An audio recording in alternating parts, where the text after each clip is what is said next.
Hello, कैसे हैं आप सब लोग। आइए देखते हैं, आज हम लेके आए topic refraction of light. Refraction क्या होता है? रिफ्रैक्शन बच्चों ये होता है कि जब कोई लाइट है ना, कोई लाइट हमारी एक ट्रांसपेरेंट मीडियम से दूसरे ट्रांसपेरेंट मीडियम में जाती है तो क्या होता है कि लाइट बेंड कर जाती है। मतलब बेंड का मतलब ये हो गया कि लाइट अपने पाथ से हट जाती है।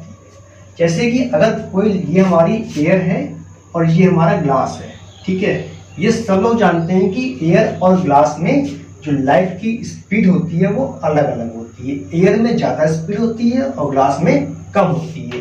एयर में स्पीड क्या होती है?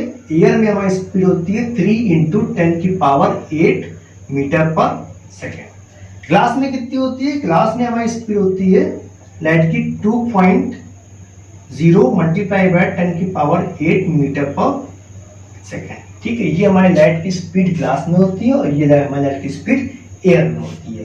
तो जब हमारी लाइट ऑफ रे कोई एयर से ग्लास में ट्रेवल करती है तो वो इसको जाना चाहिए ऐसे, ठीक है ना। बट ये क्या होता है कि अपने पाथ से डेविएट जाती है, ये कुछ इस तरीके से बेंड जाती है। ये अगर नॉर्मल ड्रॉ करें हम लोग तो ये नॉर्मल की तरफ बेंड जाती है, ठीक है। जब कोई light ray from rare to denser medium, भाई ये रेयर है और ये डेंसर है। डेंसर क्यों है? हमने ग्लास को डेंसर क्यों बोला? हमने ग्लास को डेंसर इसलिए बोला क्योंकि लाइट जो इसके पार्टिकल्स हैं ग्लास के, वो पास पास हैं। अगर ग्लास के पार्टिकल्स पास पास होंगे तो उसमें क्या है? घनापन आएगा। जब वही घनेपन को बोलते हैं हम लोग डेंसर मीडियम, उसी मीडियम को बोलेंगे डेंसर मीडियम। अच्छा, उसके बाद अब बात ये हुई कि लाइट अपने पाथ से डेविएट क्यों हुई। भाई यहाँ पे लाइट की स्पीड ज्यादा है, यहाँ पे लाइट की स्पीड कम है। चलिए पहले ये बात करते हैं कि लाइट की स्पीड वहां पे कम क्यों है। ग्लास में लाइट की स्पीड कम क्यों हो गई? 3 × 10⁸ थी, यहाँ पे 2 × 10⁸ हो गई। ऐसा क्यों हो गया? देखिए बच्चों, ऐसा इसलिए हुआ है, एक बात समझिए मेरी। जैसे मान लीजिए एक कमरा है, ठीक है, और पूरा खाली है और उस कमरे में एक तरफ दरवाजा है और सामने ही एक और दरवाजा है। अगर आपको जाना होगा, अगर कमरे में कोई नहीं है तो आप तुरंत भाग के निकल जाओगे, है ना। लेकिन अब यही इमेजिन करो कि अगर इसी कमरे में कई लोग बैठे हो, ठीक है, तो तुम कहीं यहाँ फांद दोगे, कहीं वहां फांद दोगे, ऐसे फांद फांद के जाओगे तो तुम्हें जाने में टाइम लगेगा, ठीक है। वही यहाँ पे क्या होगा कि इसके पार्टिकल्स क्या हुए? पास पास आ गए। जब इसके पार्टिकल्स पास पास आ गए तो लाइट रे को यहां से ट्रेवल करने में दिक्कत हुई, ठीक है। दिक्कत हुई तो इसकी स्पीड कम हो गई, इसीलिए क्या होती है? इसकी स्पीड कम हो जाती है ना, और ये अपने पाथ से डेविएट जाती है। तो ये हमारी है, अगर ये रे हमारी आ रही है, इसे बोलते हैं हम लोग इंसिडेंट रे। इसे क्या बोलेंगे? इंसिडेंट रे, ठीक। ये हमारी रिफ्रैक्ट हो रही है तो इसे बोलेंगे हम लोग रिफ्रैक्टेड रे। रिफ्रैक्टेड रे, ठीक है ना। हमने 9th में पढ़ा था रिफ्लेक्शन। अगर नहीं पढ़ा है तो डालिए सुपर स्टडी रिफ्लेक्शन, आपको 9th में रिफ्लेक्शन के पूरे वीडियोस मिल जाएंगे। अच्छा, ये हमारी रे है नॉर्मल रे, ठीक। यहां पर जो इंसिडेंट रे और नॉर्मल रे के बीच में जो एंगल बनता है उसे बोलते हैं एंगल ऑफ इंसिडेंस, और इसको आई से दिखाते हैं, ठीक है, इसको आई से डिनोट करते हैं। ये हमारी नॉर्मल रे और ये रिफ्रैक्टेड रे, इसके बीच में जो एंगल बनता है इसे बोलते हैं एंगल ऑफ रिफ्रैक्शन, ठीक है। अच्छा, अब बच्चों यहाँ पे देखिए कि लाइट रे यहां से यहां पर आई, ठीक है। अब अगर इसके आगे जाएगी तो फिर ये बेंड करेगी। अब कैसे बेंड करेगी? अब ये इधर बेंड करेगी, अवे फ्रॉम नॉर्मल, ठीक है। और इस लाइट रे को क्या बोलेंगे? इसको बोलेंगे हम लोग इमर्जेंट रे। इमर्जेंट रे, इसके ये जो एंगल बनेगा इसे बोलेंगे एंगल ऑफ इमर्जेंस, ठीक है। This is the angle of emergence. तो हमने आज दो चीज सीखी। पहले इसमें दो चीज सीखी, क्या कि अगर कोई लाइट रे रेयर टू डेंसर जाएगी तो नॉर्मल की तरफ बेंड करेगी, ठीक है ना। नॉर्मल की तरफ बेंड करेगी जब यहां से ये ऐसे आ रही थी, ऐसे ना आकर के अब ये ऐसे जा रही है, नॉर्मल की तरफ आ गई। ठीक है, जब एयर से ग्लास में गई, जब रेयर से डेंसर मीडियम में गई। ठीक है, और फिर जब ये ग्लास से एयर में आई तब नॉर्मल से दूर चली गई। अब इसको जाना चाहिए था ऐसे।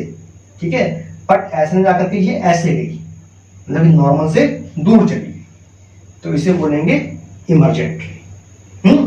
अच्छा, अब इसमें दो लॉज आते हैं, टू लॉज ऑफ रिफ्रैक्शन। तो फर्स्ट लॉ क्या कहता है हमारा फर्स्ट लॉ कहता है, कहां पे करूं, चलो ठीक है, इसको मैं रख कर देता हूं। ठीक है, ये याद रखेंगे, दिस इज द इंसिडेंट रे। ये हमारे कौन सी रे है, इंसिडेंट रे। ठीक, अच्छा, फर्स्ट लॉ क्या कहता है, फर्स्ट लॉ ये कहता है द इंसिडेंट रे। ठीक है ना, पूरा ऐसी समझ में आ जाएगा, याद करने की जरूरत नहीं, अपने आप याद हो जाएगा। देखना, the incident ray, the refracted रे एंड द नॉर्मल रे। ठीक है ना, eight the point of incidence, जहां पे इंसिडेंट रे पड़ रही है इसे बोलते हैं point of incidence, point of incidence. ठीक है, so the incident ray, the normal ray and the refracted ray at the point of incidence all lie in the same plane. ये हमारा एक प्लेन है, तीनों रे इसी प्लेन पे मिल लाई कर रही हैं और पॉइंट ऑफ इंसिडेंस पे मिल रही हैं। ठीक है, सेकेंड लॉ हमारा क्या कहता है, सेकेंड लॉ को हम लोग स्नेल्स लॉ भी बोलते हैं। ठीक है ना, सेकेंड लॉ को स्नेल्स लॉ भी बोलते हैं। इसके अकॉर्डिंग क्या होता है, इसके अकॉर्डिंग ये होता है कि sine of angle of incidence, जो हमारा ये एंगल ऑफ इंसिडेंस बना हुआ है, इसका हम लोग साइन एंगल ले लें, sine of angle of incidence and the sine of angle of refraction, and we take the ratio of these two angles. So we can say that the ratio of sine of angle of incidence to the sine of angle of refraction is always constant. ये हमेशा constant रहेगा, मतलब ये change नहीं होगा। जैसे हम लोग एंगल आई को चेंज करेंगे वैसे हमारा आर भी चेंज हो जाएगा।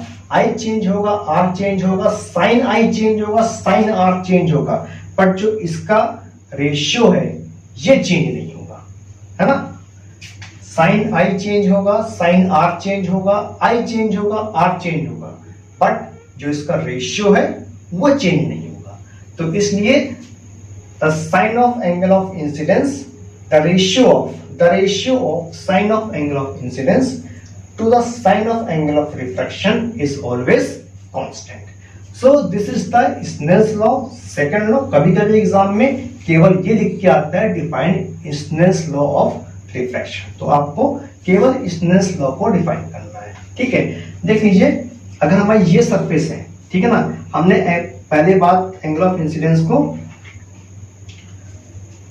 यहां पर हमने ऐसे बनाया और ये रखा।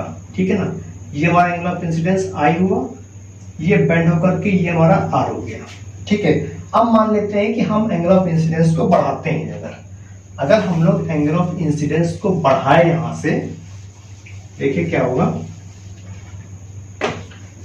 हमने यहां पे एंगल ऑफ इंसिडेंस को बढ़ा दिया, ये नॉर्मल हो गई, और हमने इसको और बढ़ा दिया, ऐसे कर दिया। ठीक है, तो यह एंगल क्या हो गया, और बड़ा हो गया। ठीक, तो अब जो ये बेंडनेस होगी वो कम हो जाएगी, ये हमारा एंगल ऑफ रिफ्रैक्शन में चेंज आ जाएगा। जब चेंज आएगा तो इनका जो रेशियो आएगा वो सेम आ जाएगा। ठीक है ना,